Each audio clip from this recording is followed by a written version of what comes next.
윤석열 대통령 당선인이 청와대 대통령 집무실을 용산 국방부 청사로 옮기겠다는 계획을 공식화했습니다. 기대와 우려가 교차하고 있는데요.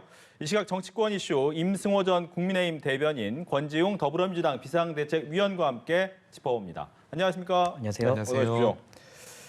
들어가기 앞서서 윤석열 당선인이 어제 직접 기자회견을 열고 용산 이전 구상을 설명을 했는데 이 부분 직접 들어보겠습니다. 국민들께 불편을 드리는 측면, 또 청와대를 온전히 국민께 개방하여 돌려드리는 측면을 고려하면 용산 국방부 청사 이전 결정을 신속히 내리고 추진하는 것이 옳다고 판단됩니다. 용산 지역은 이미 군사시설 보호를 전제로 개발이 진행되어 왔으며 대통령 집무실이 이전하더라도 추가적인 규제는 없습니다. 무엇보다 올해부터 순차적으로 주위 미군기지 반환이 예정되어 있어 신속하게 용산 공원을 조성하여 국방부 청사를 집무실로 사용할 수 있고 국민들과의 교감과 소통이 원활하게 이루어질 수 있습니다. 네, 어제 직접 발표한 내용을 들어봤는데요. 먼저 임 전 대변인께 어제 들으셨을 텐데 어떤 느낌이셨습니까, 처음에? 사실 이 문제에 대한 당선인의 의지가 굉장히 큰 사항입니다. 사실 이 문제에 대해서 민주당 측에서나 왜 이렇게 급하게 하려나라는 비판이 있긴 하지만 사실 이 문제 같은 경우에는 윤석열 당시 후보가 대선을 치르는 과정에서부터 이 공약을 발표할 때 내가 청와대로 출근하는 일은 없을 것이다라고 이미 못 박은 상황이었고 그러한 공약을 국민들께 보여드린 다음에 당선이 된 상황입니다. 그래서 첫 출근 날부터 청와대로 출근하지 않겠다라는 그 의지를 실현하고자 하는 그 의지가 굉장히 강한 것이고요. 앞서 말씀드렸다시피 단순히 장소가 바뀌는 것이 아니라 장소가 바뀜으로써 시민들과 국민들 그리고 실무진들과 직접적으로 살을 부딪히면서 구중궁궐 같은 청와대 속에서 볼 수 없었던 시민들과 국민들의 삶의 현장을 직접 목격함으로써 정책적 조정 과정이 분명히 있을 수 있습니다. 그래서 이런 문제를 단순히 장소를 이전하는 게 왜 이렇게 급하냐라고 비판할 것이 아니라 민생개혁과 민생을 반영한 정책에 대한 당선인의 의지라고 봐주시면 감사할 것 같습니다. 네, 권지웅 비대위원은 어떻게 들으셨습니까? 저는 사실 청와대를 개방하는 것 그리고 이제 청와대를 어딘가로 이전하는 건 충분히 새로운 당선인이 할 수 있는 일이라고 생각합니다. 근데 그 추진 과정이 너무 졸속인 것이죠. 그러니까 어떤 빈 공간에 청와대가 이전을 한다고 해도 그건 이제 적지 않은 일이지 않습니까? 왜냐하면 청와대라고 하는 공간이 갖는 업무의 특성을 고려할 때 그 이전에도 준비가 많이 필요한데 5월 10일까지 무조건 이것을 완료하겠다고 하면서 심지어 국방부를 이전해야 되는 계획안을 가지고 나왔어요. 근데 이제 그냥 보통 시민들이 생각하시기에도 국방부라고 하는 공간에 매우 많은 비밀 문서가 있고 그리고 안보와 관련된 최종적인 결정을 하는 곳이지 않습니까? 근데 그런 곳을 불과 이제 당선되자마자 바로 10일 이내에 했다는 일이 딱 그것이어야 되는가라고 저는 질문할 수밖에 없다고 생각하고요. 그리고 지금과 같은 방식으로 진행한다고 했을 때 법적으로 절차적 문제가 발생할 걸로 보입니다. 그것은 추후에 좀 더 따져봐야 될 부분이라고 생각합니다. 네, 일단 좀 졸속 아니냐? 좀 국방부라는 위치가 굉장히 중요한, 안보에 있어서 중요한 위치임에도 불구하고 자리를 바꾸고 빼라 이렇게 할 수 있는 것은 졸속이다라는 지적입니다. 지금 권지웅 위원께서 빈 공간에 이전해도 힘들 텐데 국방부라는 이미 존재하는 공간에 들어가는 것은 더 힘들다라고 말씀하셨지만 빈 공간에 가는 것이 더 힘들겠죠. 새로운 건물들을 세우고 보안 시설을 유지하고 이런 것들이 더욱 힘들 수 있습니다. 그러나 윤석열 당선인이 지금 용산으로 이전하고자 하는 이유는 이미 국방부로 사용하고 있는 건물이기 때문에 대부분이 저층 건물로 유지되고 있어 대통령의 경우에도 용이하고 지금 안보 문제와 관련해서도 말씀을 하셨지만 실제로 국방부를 비롯한 군사기지 같은 경우에는 전시 상황을 대비해서 수일 이내에 그 기지를 이전하는 대비 계획도 당연히 세워놓고 있는 상황입니다. 또한 앞서 민주당의 여러 관계자들께서 어떤 비용 문제를 많이 지적하셨지 않습니까? 지금은 1조가 들 수 있다, 이런 식으로 추산도 하고 계시던데 이 문제 같은 경우에는 광화문으로 이전하는 것에 비해서 용산으로 이전하는 것이 3분의 1 정도의 금액만 소요되는 것으로 저희가 파악을 하고 있기 때문에 이미 존재하고 있는 방호시설 그리고 경호와 관련한 문제들 그리고 여기에 더해서 비용을 절감할 수 있는 효과까지 있기 때문에 용산을 최적의 장소라고 판단하고 있는 것 같습니다. 네, 비용 잠시 뒤에 한 번 더 얘기를 이야기를 하도록 하겠고요. 또 한 가지는 이제 국민과의 약속이다라고 얘기를 했지만 민주당 입장에서는 국민의 의사를 더 물어봐야 되는 거 아니냐라는 얘기를 하고 있어요. 그러니까 뭐 이제 그 전에 국민과의 약속이라고 하는 건 광화문 시대를 열겠다는 게 약속이었지 않습니까? 근데 그게 아니라 국방부를 밀어내고 용산으로 가겠다는 것까지가 약속이었던 건 아닌 것 같아요.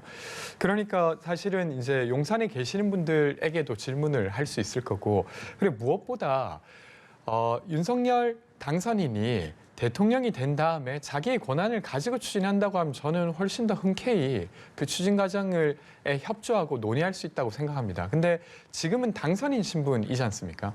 그리고 여러 가지 예산적 협조나 이런 것들도 지금 현 정부에게 해야 되는 상황입니다.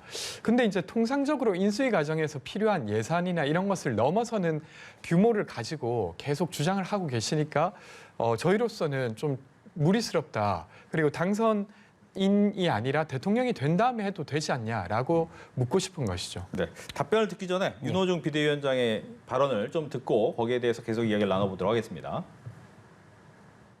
신구 정부의 교체기를 불과 50여일 남겨놓은 이 긴박한 시간에 오늘 윤 단선인은 본인의 새 집무실 마련에 대한 입장을 발표했습니다. 청와대와 국방부 이전을 국민의 의사도 묻지 않고 일방적으로 강행하는 것이 과연 합당한 것입니까? 이전에만 2, 3년이 소요될 것으로 전망되는 핵심 시설을 하루아침에 폐기하면 구멍 뚫린 국가 방위는 누가 책임진다는 것입니까?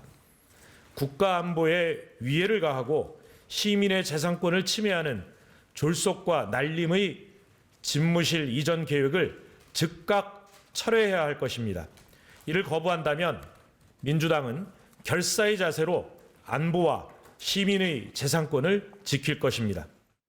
네, 권지웅 비대위원도 이야기를 했지만 국민과의 약속은 광화문으로의 이전이 약속이 아니었느냐, 용산까지 가는 것은 의사를 물어봐야 되는 것 아니냐라는 이야기입니다. 정확히 그 부분에 대해서 사실을 좀 확인드리자면 윤석열 당선인이 후보 당시에 이 청와대 개혁과 관련한 공약을 낼 때 장소를 확정짓지는 않았습니다. 우선 두 가지가 있었는데 첫 번째는 청와대 장소를 이전하겠다였고 두 번째는 청와대 내부의 조직도를 민관이 협력하는 방식으로 개편하겠다라는 약속이었습니다. 그래서 광화문의 특정 지역을 특정한 것은 아니고요. 또 이 문제와 관련해서 문재인 대통령께서 또 5년 전에 이 문제에 대해서 적극적으로 의사를 표명하셨는데 광화문으로 나가는 것은 시민들과 국민들과의 소통이고 용산으로 가는 것은 시민들과의 단절 내지 세금 낭비라는 그러한 논리에 대해서는 국민들께서 많이 공감을 하시긴 힘들 것 같습니다. 또 이 문제와 관련해서는 아까도 말씀드렸지만 청와대를 개방함으로써 시민들이 얻는 이익도 충분히 있을 것 같습니다.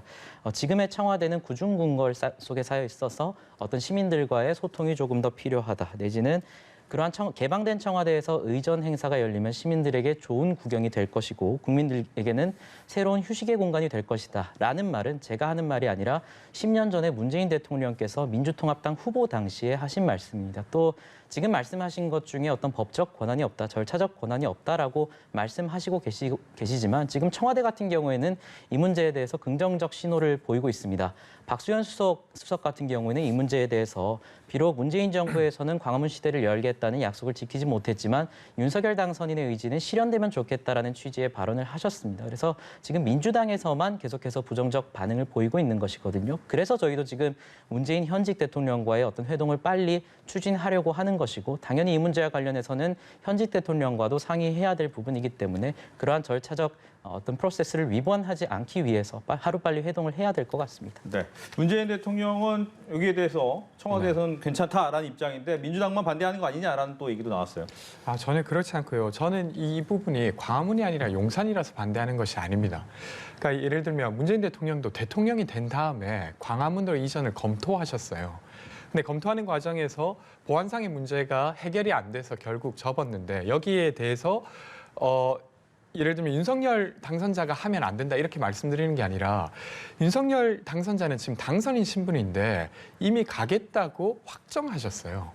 그러니까 예를 들면 대통령의 신분인 문재인 대통령도 그때 검토하고 그것이 좀 어렵다고 하니까 철회했는데 지금 당선인 신분인 상태에서 결정을 한 거란 말이죠. 근데 그 결정 과정이라고 하는 게 사실은 대선 과정에서는 용산이란 말이 전혀 없다가 한 10일 남짓 있었던 일이기 때문에 저희가 이렇게 이 이야기를 드리는 겁니다. 공약에도 없었고 예산 축에도 지금 되고 있지 않습니다.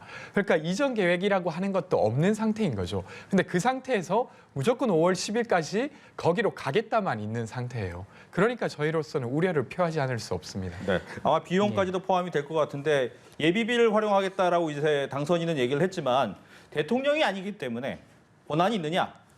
그 부분에 대해서 현재 문재인 대통령이 권한을 갖고 있다라는 부분을 계속 얘기를 하고 있습니다. 지금 말씀하시고 계신 것이 용산으로 가겠다라는 말이 없었다라고 말씀을 하고 계시지만 앞서도 말씀드렸지만 저희는 청와대는 이전하겠다. 다만 장소는 검토하겠다라는 것이 후보 당시의 공약이었고 이것이 바뀐 것이었습니다. 그리고 또 비용 문제와 관련해서도 비용이 전혀 추계되고 있지 않다라고 하지만 저희는 지속적으로 500억 정도의 예산을 추경하고 있다, 추산하고 있다라고 분명히 말씀드리고 있고요. 그리고 지속적으로 민주당과 지금 권 의원님께서도 말씀하시는 것이 왜 이렇게 빨리 가려고 하느냐, 천천히 가도 되지 않느냐, 청와대에 들어간 다음 그때 검토해도 되지 않느냐라고 하고 있지만 저는 이미 그것이 힘들다는 것을 문재인 대통령을 통해서 봐왔습니다. 문재인 대통령께서도 광화문 시대를 열겠다라고 하셨지만 청와대에 들어간 이후로 여러 가지 안보상의 이유를 들면서 5년 동안 제대로 추진이 되지 않았습니다. 그래서 만약 이 문제와 관련해서 어느 대통령도 한 번도 시행해보려 한 적도 없었다면 윤석열 당선인 같은 경우에도 청와대에 들어간 이후에 차근차근 진행할 수도 있었을 겁니다. 하지만 우리는 이미 5년 전에 광화문 시대를 약속했던 문재인 당시 당선인이 청와대에 들어간 이후에 그것에 대한 말이 바뀌는 것을 보고 청와대에 실제로 들어간 이후에는 그것에 대한 의지가 꺾일 수밖에 없다라는 것을 역사를 통해서 증명했기 때문에 또다시 그러한 실패한 역사를 반복하라라고 하는 것은 조금 무리가 아닌가 싶습니다. 네. 이미 한번 청와대에 들어가게 되면 나오기가 쉽지 않다라는 얘기를 하는 거죠.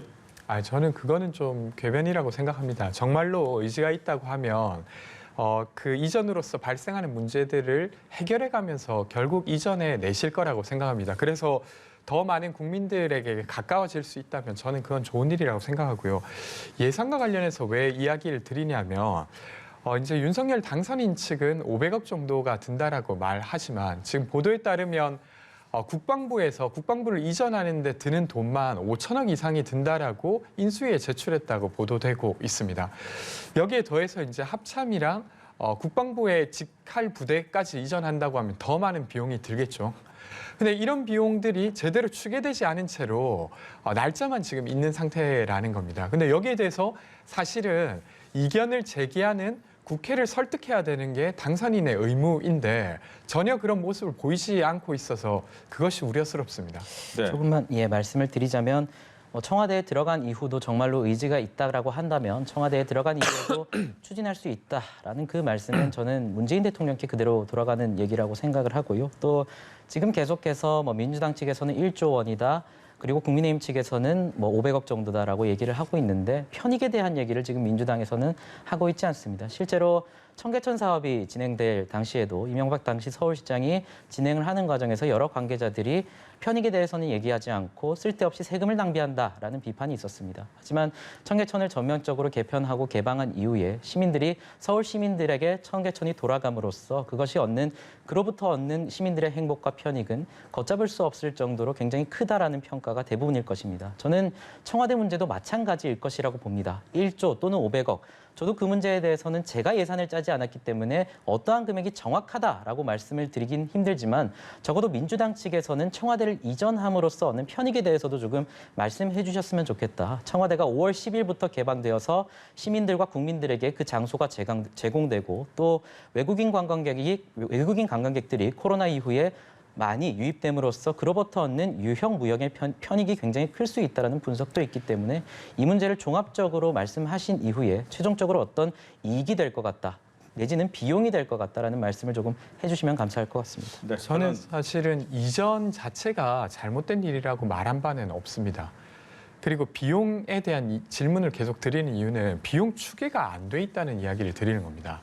만약에 이제 윤석열 당선인이 말하신 대로 500억이 맞다면 국방부에서 굳이 5천억 이상의 예산을 인수위에 제출했다는 보도가 되었을까? 그리고 거기에 포함되지 않았던 국방부 직할 부대와 합참의 이전 비용은 포함되지도 않았다는 보도가 되었을까 하는 부분이에요. 그러면 그런 것들이 충분히 포함돼서도 500억이라는 설명을 하거나 어떤 방식으로는 예산 추계도 안 된 채로 사업을 추진한다고 하는 게 어떻게 국정에서 가능한 일입니까? 그래서 그 부분을 질문 드리는 겁니다. 짧게. 예, 민주당의 경우에는 지금 1조 원 정도가 들 것 같다라고 하면서 국민의힘 측에 굉장히 많은 비판을 하고 있는데요. 저는 이 문제에 대해서도 민주당도 좀 전격적인 변화를 하셨으면 좋겠다라고 생각을 합니다. 사실 1조 원이 어떤 근거로 추산된 것인지에 대해서도 지금 알 수 없고 언론 보도를 통해서 민주당의 1조 원이라는 그런 워딩이 확대 재생산되는 과정인데 그런 부분에 대해서 조금 말씀을 해주셨으면 좋겠고 저는 앞서 말씀드린 대로 청와대가 개방됨으로써 시민들과 국민들이 얻어갈 수 있는 편익에 대해서도 종합적으로 검토한다면 민주당 측에서도 반대만 하실 것이 아니라 문재인 대통령께서 10년 전에 말씀하셨던 청와대가 개방함으로써 시민들의 휴식 공간으로 제공될 수 있다는 그 편익에 대해서 한번 긍정적으로 검토해 주셨으면 좋겠습니다. 네. 그렇다면 이제 문재인 대통령과 윤석열 당선인의 이제 회동이 뭐 실무 조율이 계속해서 진행 중인데 만약 만나게 된다면 틀림없이 청와대 이전 얘기가 나올 수밖에 없을 것 같은데 만약 문재인 대통령과 윤석열 당선인이 그 부분에 대해서 용산으로 가는 거에 대해서 오케이를 하게 된다면 민주당에서는 더 이상 다른 반론을 안 제기해도 되는 겁니까? 어떻습니까? 기본적으로는 민주당도 지금 새로운 정부가 꾸려지는 것에 협조해야 된다는 게 기조입니다. 근데 아까 이야기 드렸다시피 이전을 한다고 하면 얼마의 비용이 추계될 것인가를 묻고 그것이 타당한지 묻는 거는 문재인 대통령이 설사 협조한다 하더라도 당연히 물어야 될 것이지 않겠습니까? 네. 그리고 이전에 따라서 안보 공백이 혹시 생기지 않을까 묻는 건 너무도 자연스러운 거여서 그것이 뭐 발목 잡기다 이렇게 보기보다는 당연히 국정을 감시하는 입장에서 해야 될 질문이라고 생각합니다. 네. 하지만 국민의힘 입장에서는 당연한 발목 잡기라기보다는 허니문도 없는 여소야대 대치가 시작된다 이렇게 볼 수도 있겠네요.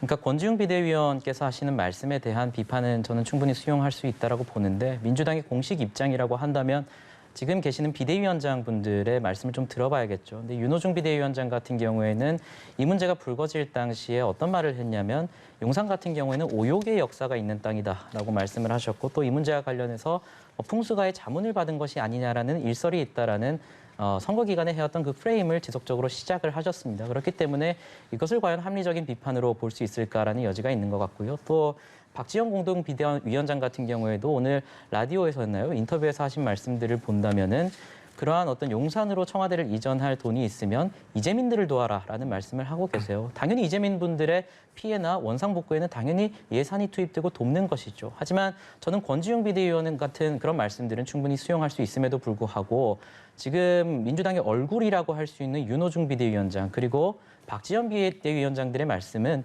이것은 합리적인 공격이 아니라 발목 잡기에 불과하다고 생각합니다. 네. 비대위니까 비대위 잠깐 여쭤보겠습니다. 네네. 윤호중 비대위원장 인증 절차 걸친다 이런 얘기가 있더라고요. 인준 절차. 아, 네네. 그 부분은 어떻게 한다는 겁니까?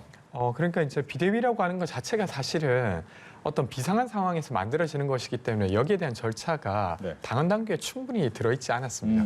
근데 이제 비대위가 꾸려지는 과정에서 여러 가지 이견이 있는 상태이기 때문에 당내에서 이번 비대위를 꾸리겠다라는 인준 절차를 추가로 가지려고 하는 거죠. 네. 그래서 법적인 조치거나 아니면 당헌 당규의 의무 조항이거나 이런 건 아닌데 아직 내부에서 약간의 네. 불협화음이 좀 있어서 그런 겁니까? 그런 부분이 있기 때문에 조금 더 넓게 합의하는 과정을 거치려고 하고 있습니다. 알겠습니다. 이와 관련해서 이제 문재인 대통령과 윤석열 당선인과 관련해서 좀 10일 정도 못 만났어요. 열흘 좀 넘게 못 만나고 있는데 만나면 원래 이제 덕담 얘기를 좀 많이 해야 되는데 지금 해야 될 것이 이전 얘기도 있을 것이고 어떻게 인사를 더 이상 하지 말아달라 이런 얘기도 나올 것 같기도 하고 어느 정도 수준까지 얘기가 좀 나와야 될지 먼저 이번에는 얘기를 해주시죠. 저는 기본적으로 이게 이제 민주정부라고 하는 게 매번 바뀔 수 있지 않습니까? 그래서 자기 권한 내에 요청할 것은 분명히 하고 서로 그것을 존중해야 된다고 생각합니다.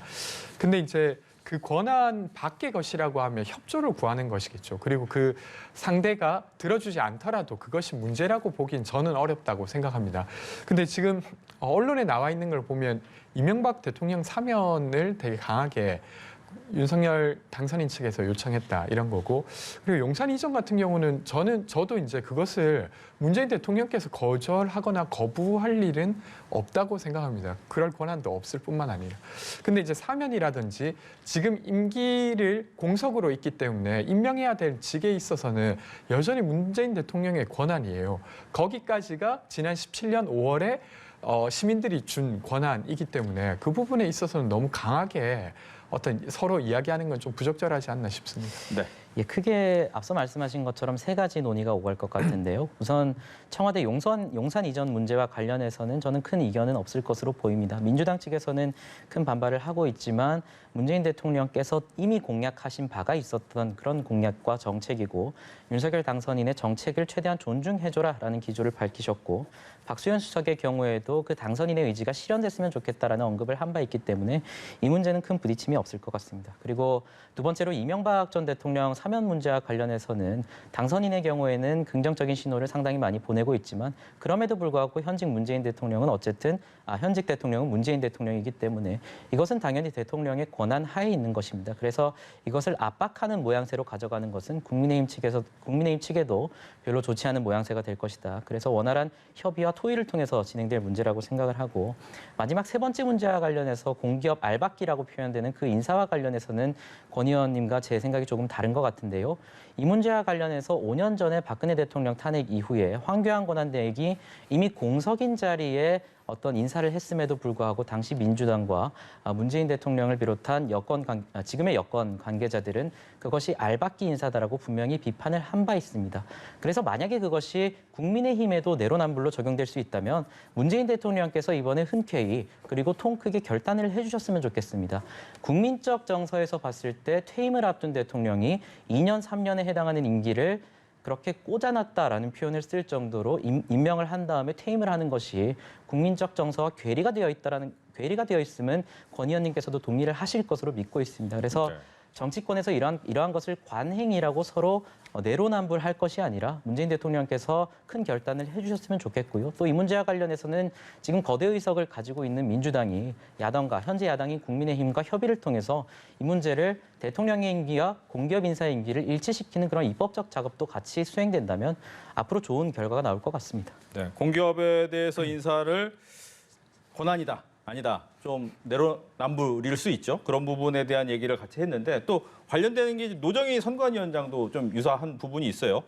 이 내부에서 쇄신하겠다라고 하면서 사퇴에 대해서 이제 안 하겠다라는 입장을 좀 밝혔는데, 이 부분은 어떻게 봐야 됩니까? 저는 개인적으로 이제 선관위원장의 책임이 이번에 좀 크다고 생각합니다. 네. 결과적으로 부정투표에 대한 여론이 막 더 들끓는 건 아니지만 분명 되게 공백이 있었다, 어떤 업무적 부족함이 있었다라고 여겨지는 부분이라 거기에 대해서 좀 책임이 져야 될 필요가 있다고 생각하고요. 근데 공기업 인사 임명에 있어서는 사실 이제 박근혜 대통령이 탄핵된 상태에서 권한대행이 임명하는 것과 지금은 엄연히 대통령인 상태에서 자기가 임명을 하는 것은 저는 좀 다르다고 생각합니다. 분명히 윤석열 대통령께서도 임기 말이 되면 자기의 임기랑 다른 어떤 인사를 해야 될 수도 있을 것 같아요. 근데 그런 부분을 고려할 때도 너무 강하게 압박하는 건 좀 무리스럽지 않나 싶습니다. 네. 누가 먼저든 한번 딱 시작은 해야 되는데 네. 그 시작을 누가 할지는 잘 모르겠고요. 시간이 이제 없어가지고 한 문제만 또 하겠습니다. 민주당이 이제 검찰개혁, 언론개혁 이제 한 달 정도 좀 넘게 남은 시간에 하겠다라고 하는 건 어떻게 해야 됩니까? 저는 그 검찰 개혁의 실체가 굉장히 모호하다라고 생각을 합니다. 문재인 정부 집권 5년간 검찰 개혁이라고 했지만 우리가 봐온 것은 일자라는 윤석열 당시 검찰총장을 직무 배제하고 한동훈 검사장을 사실상 좌천시키는 그런 행태를 봐왔고요. 민주당에서 여기서 더 어떻게 검찰 개혁을 할지가 굉장히 모호하다라고 생각을 하고, 결국에 중요한 것은 제도도 중요하겠지만 어떤 인사를 자리에 앉히냐가 굉장히 중요한 것 아니겠습니까? 그러나 추미애 장관이 임명된 이후로 해왔던 인사들, 그리고 만약에 그것이 진정으로 검찰 개혁이 됐다면 왜 대장동 수사는 지지부진해서 민주당도 이제는 특검을 요구하는 그런 상황이 됐겠습니까? 그렇기 때문에 그러한 제도가 아무리 좋아도 인사가 적절치 못한 인사가 임명되면 그 제도는 무효화되는 것이기 때문에 민주당에서는 제도 개혁을 지금 외칠 것이 아니라 자신들의 문재인 정부 5년간 실패했던 검찰 인사 실패에 대한, 또 법무부 장관 인선 실패에 대한 반성부터 먼저 하셔야 될 것 같습니다. 네.